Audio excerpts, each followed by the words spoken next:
No screens before bed, like the full 1 to 2 hours before bed. Really, they should have very minimal screen time because a lot of parents are doing pre-bedtime screen time, which can really interrupt like the melatonin production. Another important part of a nighttime routine is dimming all the lights in the house. So not just having their room dark, but just like trying to make every room as like dim as possible where you can still see during bedtime and during the routine, because that's going to trigger the melatonin to start producing. And just all of that is going to make your bedtime as easy as possible where they actually feel tired. Hi, and welcome to the Motherhood Kit. I'm your host, Yamel Belen, a registered nurse, doula, lactation expert, business owner, and most importantly, I'm a proud mom of 5. Join in weekly as I share my wisdom and dive deep with parenting experts to empower you with your very own toolkit to help navigate the ever-changing seasons of motherhood. From prenatal excitement to the real, raw, sometimes harrowing, and often hilarious sides of mothering. So whether you're seeking guidance, camaraderie, or just want to lighten your load with loads of laughs, the Motherhood Kit is your safe space to connect, learn, and thrive. Let's dive in. Hi, friends. Welcome back to the Motherhood Kit podcast, your go-to space for all things motherhood, balance, and thriving. We cannot thrive if we're not sleeping well. And I know that many of us face challenges both in the newborn space, but then again in the toddler space. I'm joined today by Kendra. She is a sleep specialist, and we're going to discuss how you can tackle those bedtime routines and have some really good systems in place. We're going to discuss the common issues that toddlers have when it comes to sleep. And we're also going to give you some actionable steps and tips that you can take today to start establishing better routines at home. Hi, Kendra. Welcome to the Motherhood Kit podcast. Hi, thanks so much for having me. I am so excited to have this conversation. I know you said you tuned into the podcast. We've talked about childhood sleep, especially pertaining to, I would say we focus more on babies, but I stumbled onto your platform and you were giving some amazing tips when it comes to toddlers. And I thought to have you on right away because I deal with so many friends, clients that have babies and maybe they have a toddler. And I feel like we focus so much on sleep hygiene when they're little, but not recognizing that then it could change and just smack us in the face later on. But before we start yapping, I would love for you to tell the audience a little bit about yourself and how you got to what you're doing now. Thank you so much. My background is in a BA in psychology and then a childhood education master's, and I'm a certified teacher in New York. So I was teaching when I had my first daughter. I was on maternity leave and she was a terrible sleeper. So it made me start looking for solutions. I didn't want to do fervor. Oh, this one's starting to get fussy. We have a special guest, guys. Yes. Everybody that's listening understands because I'm pretty sure moms that are listening are multitasking right now. Kendra's so gracious to join us, and she has a little baby.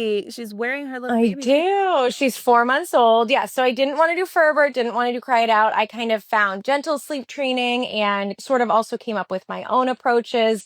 And then I started posting to TikTok during the pandemic, and those videos started doing really well, really quickly. I started doing more research, and then people started asking me if I did sleep consulting. So I decided to get certified, and then I started my company, Happy Hive Sleep Consulting. And I've been doing that ever since.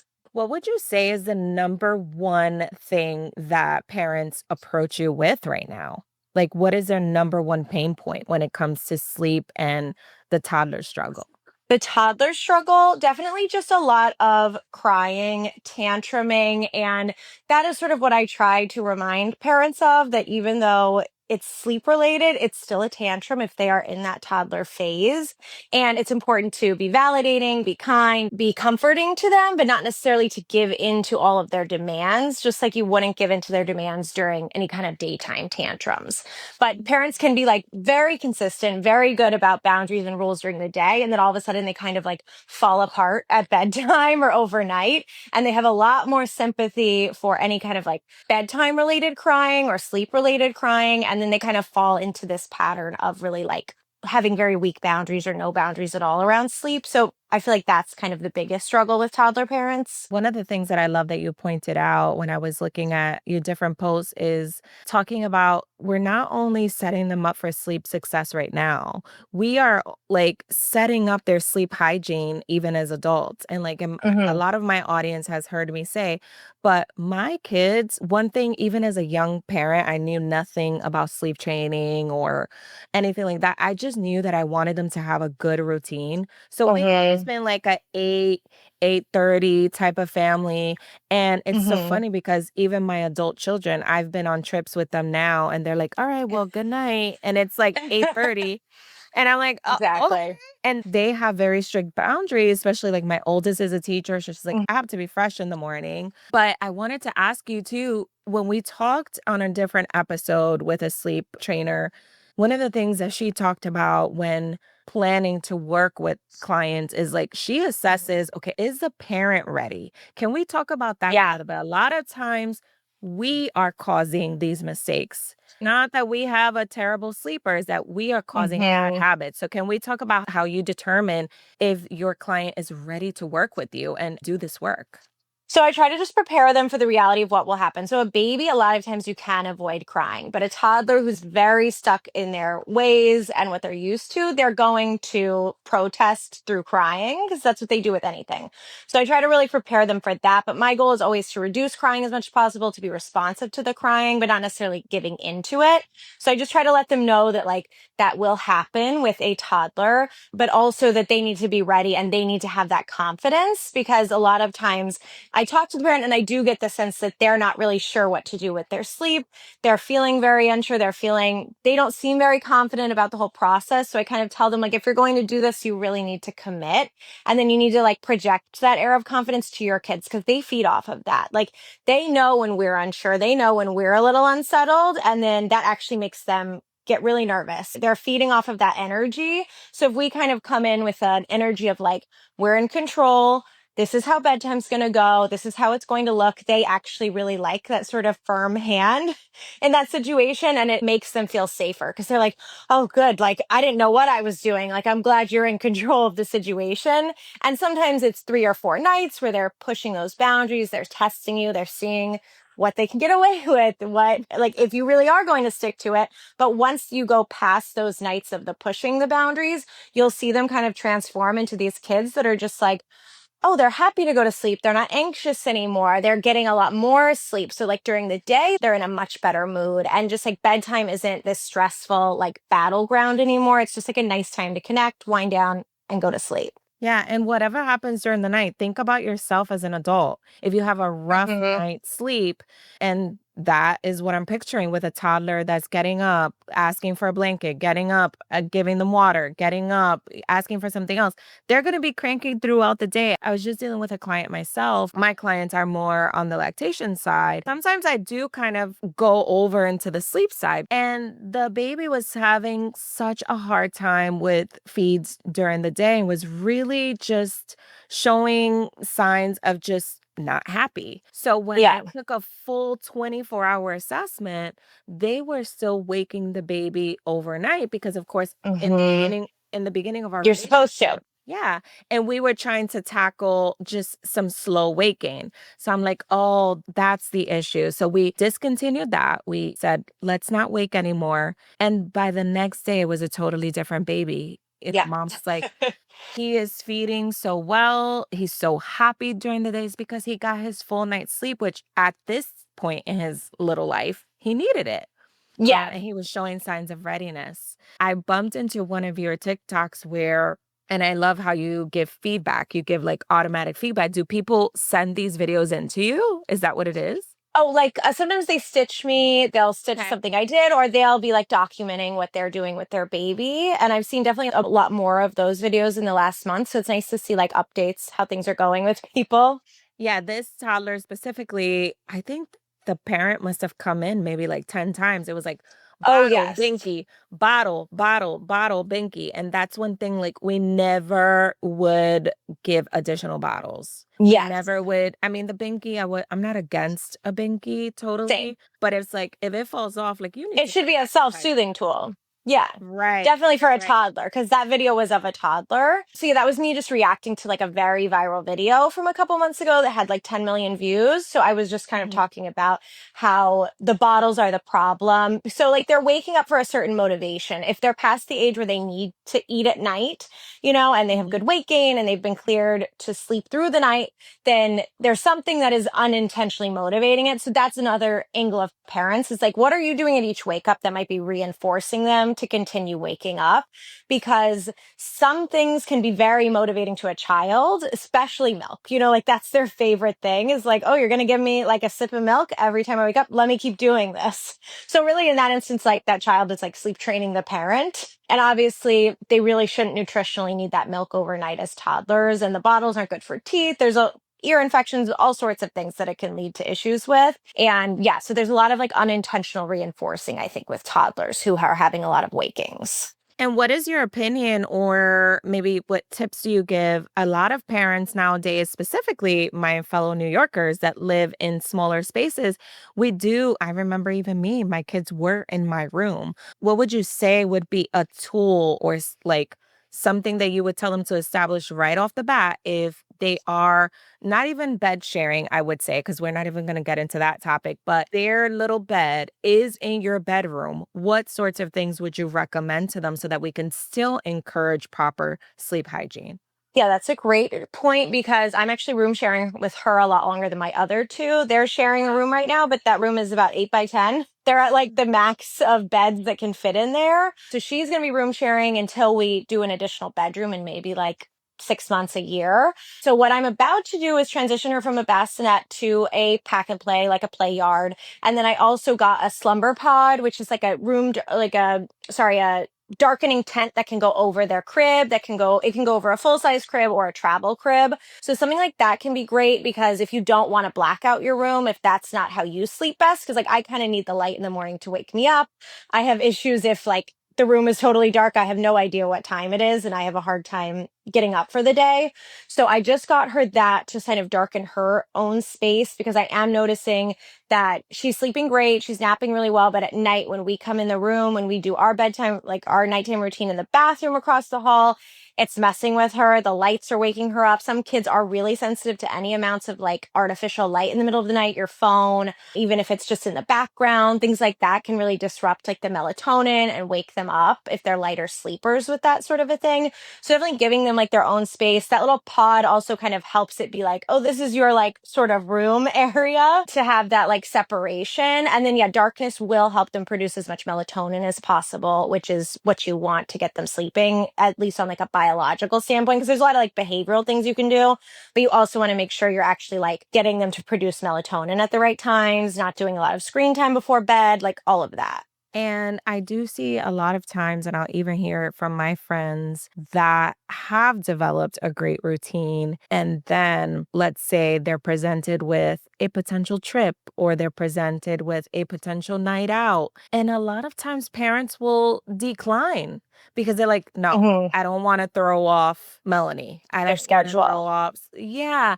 But that's hard for me to watch as a seasoned mom because I don't and I preach this here too. Like, yes, this is our most sacred title as parents, moms, and our kids mean the world to us. But I know also that you living life as an individual, it really helps you to be a better parent. So, what would you say Mhm. to that extent when parents are literally thinking of not doing anything to not interrupt their toddler's routine for nighttime? Yes. So I'm not a really rigid sleep trainer. I don't tell people. Usually, while we're sleep training, I say like a week, 2 weeks consistency, and then you can like kind of let it be a little more free flowing. Try to stick to the routine maybe 90% of the time. Like right now, she fell asleep in the carrier. That's fine. That's not going to ruin her sleep because she sometimes gets like a little contact nap with me. It's nice because she does sleep by herself now. Like I kind of like it when she will sleep on me occasionally. If we're out of the house, she sleeps on me. Like I very much still try to live our lives like either bringing our kids or getting a babysitter if we have something special that we want to do. And like I understand that with a sitter, they might go to bed an hour later. They might not be tired enough. They might have a little trouble going to sleep, and that's okay. That's 1 hour, 2 hours of lost sleep for one night.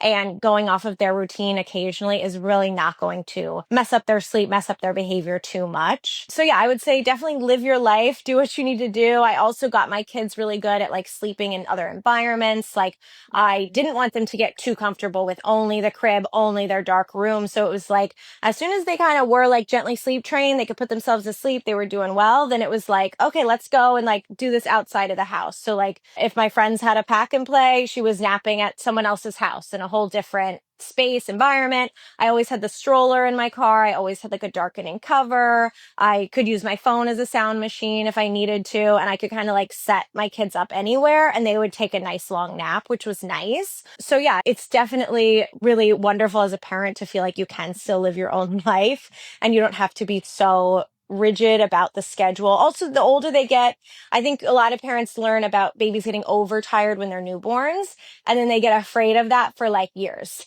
They're like, oh no, they're going to get overtired and they're never going to sleep at night. Like they're going to be up really late. But generally, I tell parents after like 6 months, you don't really need to worry about a baby getting overtired.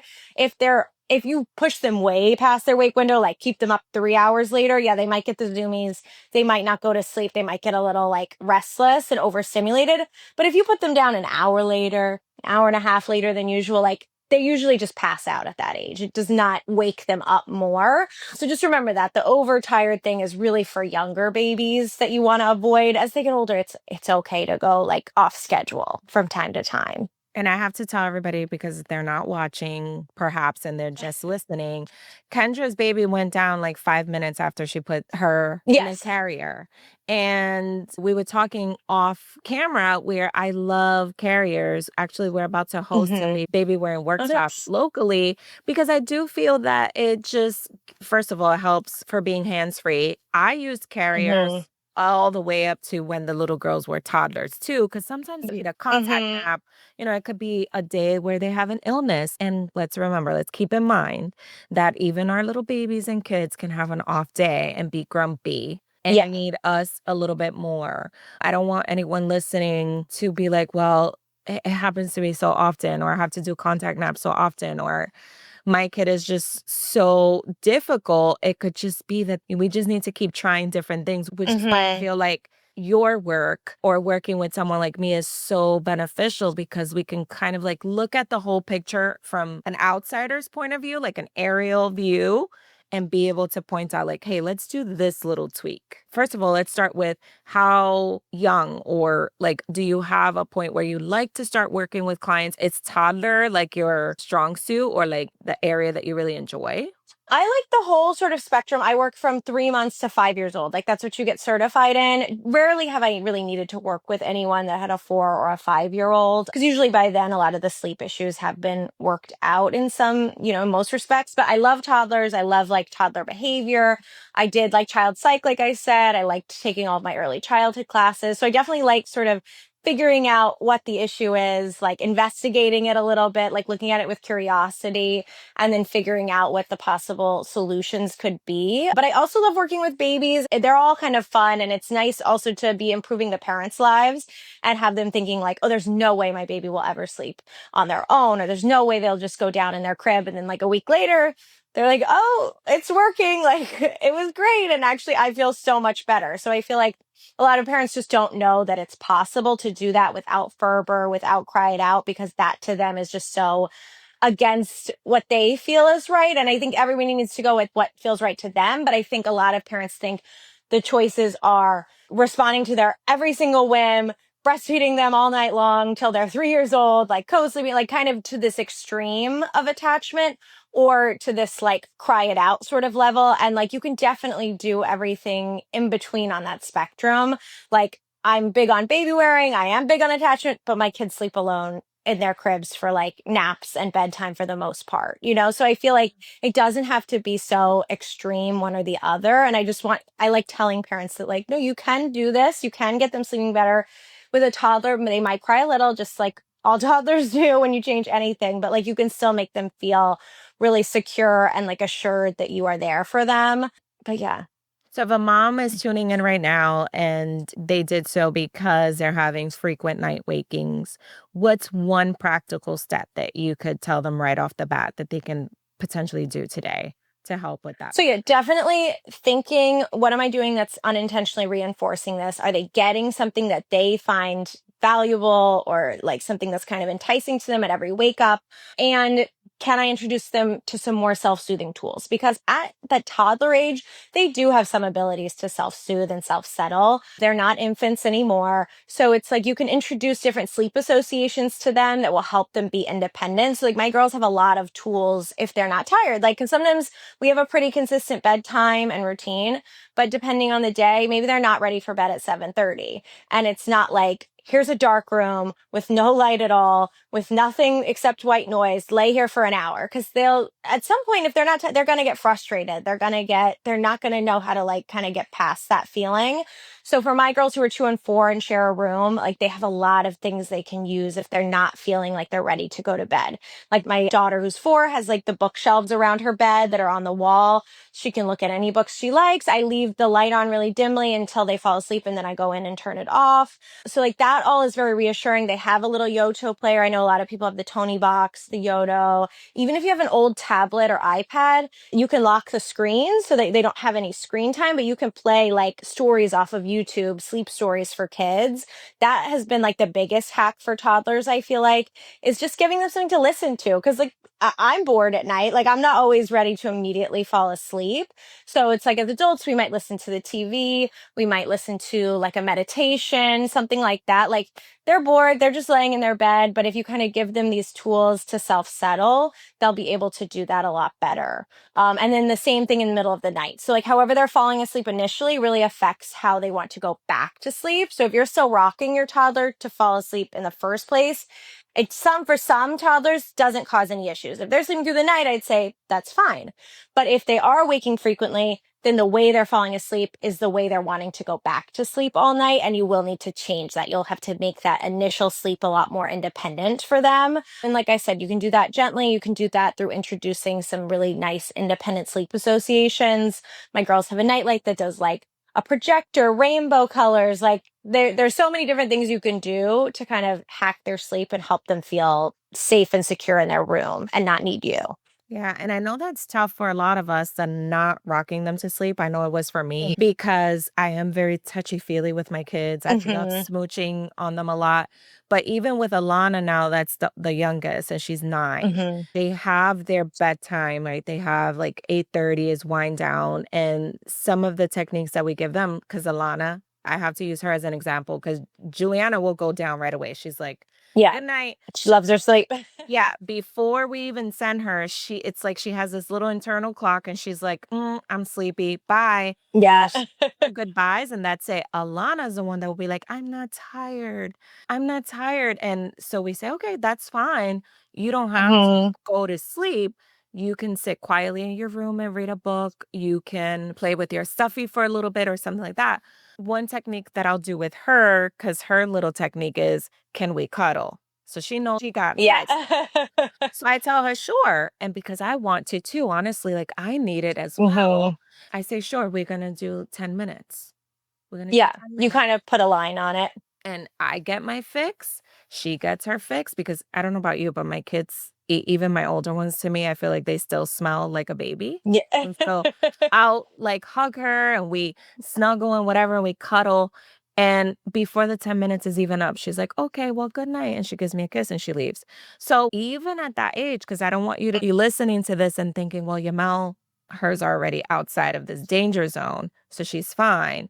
But this is very much adding to your toolkit and to remember that even at the age where mine are, sometimes we have setbacks too, where they'll try Yeah. to push that boundary. I Mm-hmm. love that you talked about the different tools, and I love your little tip on locking the screen and playing like a story or something like that. I know there are podcasts for kids. There are podcasts for kids. Yeah. They're like sleep meditations for kids. There's like a lot of different options. Let me ask you this, because I know that you said you have your background as well, your degree in psychology. I recently was having a discussion with a client related to sound machines because I like them. We use them a lot in the doula world when we provide postpartum doula services and stuff. Mm-hmm.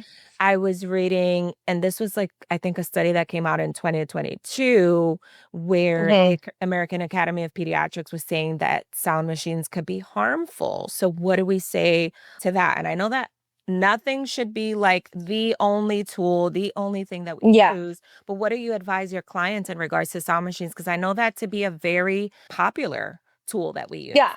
So it seems like a lot of parents are using them at too high of a volume. So that's Yeah. problem number one, it seems like, as far as hearing loss. And also, I know they were studying like the brain waves, I think, in maybe that study you were talking about. Yes. But a lot of times it's too loud.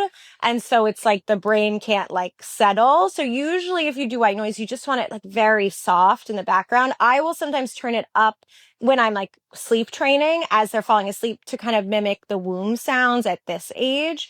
So if I'm working with like a 3, 4, 5 month old, I'll have it sort of loud, definitely not above the decibels you're supposed to, but louder while they're falling asleep. And then I'll turn it down as soon as they've fallen asleep. But you can definitely stop using it whenever you'd like. I have never found that a child is dependent on a sound machine.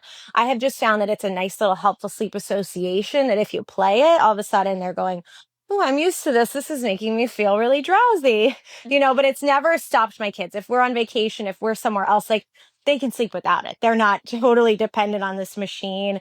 Babies, toddlers, my 4-year-old, all of them can do it. And I know the AAP also said that if you're going to use a sound machine, you could also do something like nature sounds, music, like a lullaby sound. And my kids really like the lullaby now anyways. So a lot of times we'll do that.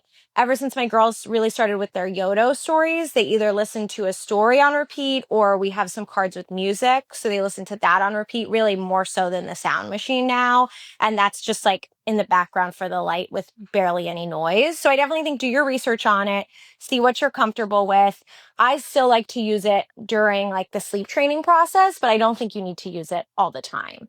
Good. I like that because I didn't want to completely tell everyone do away with it because I've Yeah. seen it really be helpful. Mm-hmm. And remember, all of these gadgets that we have, only because they have the highest setting, the loudest setting, doesn't mean that Mm-hmm. we have to use that per Exactly. se. And it doesn't mean we have to use it the whole night. Like, I want you to take from here what you need and leave what you don't. So I love that we talked about establishing good routines, which I love routines. And I say this all the time, like our kids don't Mm-hmm. necessarily need firm, schedules. I'm not a big, like you, rigid Yeah. schedule, but I do love routine, even me as an Mm-hmm. adult. And so setting these good foundations, like I talked about with my older children, it really helps to then move on to their adult life. What would you say are key elements, Kendra, that should be included in setting these strong foundations right now while they're baby, toddler in their sleep routine? I would say that you don't have to do a bath. I think a lot of parents are told that like you need to do a bath for your baby's bedtime routine. If you feel like they're dirty, messy, whatever, especially in the summer when they're outside more, you can definitely do that. It just doesn't need to be part of the routine. It's not Interesting. a necessity. I just always felt that that helps for the relaxation piece. I think it definitely can. Some kids get really stimulated by a bath and it actually like they just get Mhm. too excited and playful. And my kids bathe every few days, like do an actual full bath every few days. And like I don't notice any difference to their sleep because what happens like in their room or like in your pre-bedtime part where you're reading books and all of that, that's a lot more important in Okay. terms of consistency. And the other thing I would say in terms of the routine that's best is short and sweet is a lot better than long and drawn out because the consistency is the important piece. So if your toddler has wrangled you into an hour and a half routine somehow and keeps adding elements to it and they're like, now I want you to do this song. Now we're going to do 10 books. Now we're going to do this. And it's like an hour and a half process that it's hard to be consistent when your routine is that long. So I usually tell parents keep it under 30 minutes just because doing the same thing in the same order every night is more important than doing something really long and drawn out. Books are a great element. They're definitely a tool for kids to kind of connect with you. That's what I always say too, is if they're anxious about leaving you to go to sleep, like they might just need you to fill up that connection bucket a little bit more before bed. So like definitely no phones, no distractions, like very child-centered time time at that point, so that when you do put them to bed, they feel like they got their like bucket filled by you during the bedtime. So definitely making that like a really special time in the day, something they're excited about. Because all my girls, when I say it's bedtime, they're like, yay, like let's go upstairs. Like they're excited to do it because they know that there's a lot of fun things that are happening or things they enjoy before the sleep. But yeah, books are great. With toddlers, they can sometimes start giving you like behavioral difficulties in terms of not putting on their pajamas, refusing to brush teeth, all of that. So I do a little bit of like psychology in the books are rewards for each piece of the routine that they get done. And I just kind of explain, if you take too long to do your pajamas, we won't have time for books. Like it's going to be bedtime and you're not going to be able to do it. So like, let's earn our book. Let's get our pajamas on quick. And like each of them are earning separate books. So like the other day, my 4-year-old did not do the things she was supposed to do. She didn't help clean up the room before bed. She was taking a really long time. And I said, okay, you're not going to have time for one of your books. So she only got to pick one book. And my toddler, who was doing all of her pieces that she needed to do, got to pick 2. So that definitely can be a nice motivator for them. And then also it's just a practical thing. If you take too long to do this, like we're not going to have time to do this other part. So I would say books are great. Like I was saying earlier, just no screens before bed, like the full 1 to 2 hours before bed. Really, they should have very minimal screen time because a lot of parents are doing pre-bedtime screen time, which can really interrupt like the melatonin production. Another important part of a nighttime routine is dimming all the lights in the house. So not just having their room dark, but just like trying to make every room as like dim as possible where you can still see during bedtime and during the routine, because that's going to trigger the melatonin to start producing. And just all of that is going to make your bedtime as easy as possible where they actually feel tired. I always said, I'm turning off the house. Yeah. I even tell my husband, like, I'm turning off the house. Like, the whole house is going to sleep. And one thing that I would add to that, and you can correct me if I'm wrong, because you're an expert in this area, is we very much, and even though I would nurse, even the little girls nursed until they were like 3, but we wouldn't do it necessarily Oh, yes. Good point. So milk as well. So if they're going to have their milk, like that would probably be step 1, right? Before Exactly. jammies, before we're doing, even I do like that you reminded everyone, because sometimes it can be a lot, especially if you're solo parenting. Like sometimes maybe your partner is away on a business trip, or maybe you are the only parent. So doing all of the tasks every night can be a lot. So if you can skip a bath, I co-sign that too. But I would say don't do bottles every night. Yes, so you're totally right. That is a great point. You definitely want to separate the milk from bedtime. So whether they are having like a sippy cup, a straw cup of milk, or their babies and they're breastfeeding, or their toddlers and breastfeeding, definitely putting at least like 30 minutes between the end of that milk and the beginning of laying down to sleep is really helpful, because they can have that feeding sleep association where it's like the suckling and the actual milk and everything is what is putting them to sleep. So then in the middle of the night, they're saying, okay, bring that back to me. That's what puts me to sleep. So do that again. And I breastfed my first till 2, my second till 1. So like but I always separated the feeding from the sleep. And I start that around 3 months. So before that, it's very hard to avoid feeding an infant to sleep or a newborn. So don't feel like this needs to be from the time they're born. But after about 3 months, I really try to phase out feeding directly to sleep. And I start, even if it's just, oh, I missed the time to feed, she does need a nap, but like, I'm just going to do a quick diaper change in between. That's going to wake her up a little bit. That's going to separate those two things. And then I'll lay her down and get her to sleep. That really helps to not have them have that feeding sleep association. And if you do come in during the night, guys, do not turn anything on.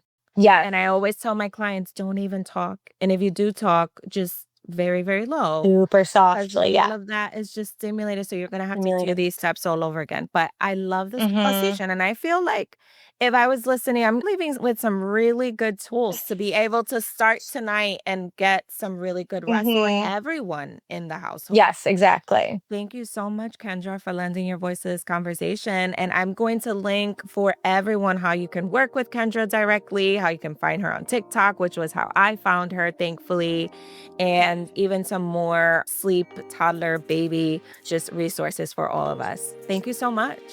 Thank you. I really appreciate it. Bye. Bye. Thank you so much for joining us here at the Motherhood Kit. I think that those were some amazing tips that Kendra Worth provided us. I know that it is challenging to tackle newborn sleep, But I want you to keep in mind that it doesn't have to be super rigid. It's okay for us to hit pause and restart. It is okay for us to meet our child's needs. And it is okay to seek the professionals for help. A big thank you, Kendra, for lending your voice to this conversation. Let's keep the conversation going. I would love to hear your stories. Did this tip help you tonight? Are you going to reach out for assistance? What are you struggling with? Connect with me on Instagram at Yamel Belen, at TikTok at the Motherhood Kit, as well as YouTube. Your feedback means so much to me. If you've enjoyed this episode or any of our other episodes in our library, please consider leaving a review on your favorite podcast platform. And don't forget to hit that follow button so you never miss an episode. Thank you so much for being part of this wonderful community. We are in this together. Let's continue to hold hands in this season of motherhood. Until next time,